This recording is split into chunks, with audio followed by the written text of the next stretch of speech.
Unsa man itong storyaan? Inyong relasyon o random question lang? Naka-interview na ba ko nimo? Familiar mo. Sa imong love life, nastoryahan na ako. Katong kuan, katong bago rang gabulag, Okay ra, storyaan kung nanay bago? nanay gi panginuha. Pilan makakabulan ka ng court. Gikan na tong gibulagan ka. Recently ra pagsugod sa klase. Gikan ka tong na break up nga season nimo. Pila man to ka bulan sad nilabay. Dugay-dugay na, 5 or 6. Then usa ka ni naninguha karon.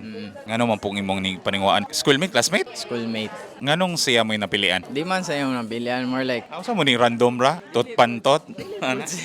Siyempre kung mukhang kayo tagbabay, dapat napili ko na nato, di ba? pilian ako, pero like, lain po kayo ng word nga, pili. Unsa imong i-categorize ana? Destined ba? Or fate ba?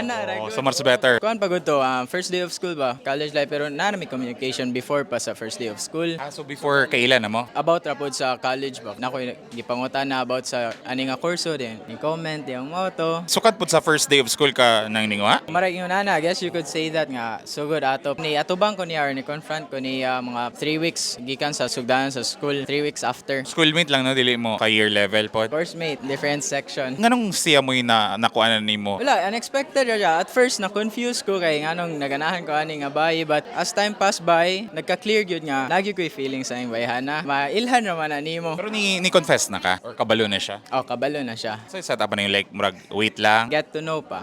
So namo sa talking stage, getting to know more ana. Message sa iya ha. Stay true to yourself, Rayud. Naara ko diri mag-suporta ka nimo. Kani ka no sa mo. We have this ako, igso.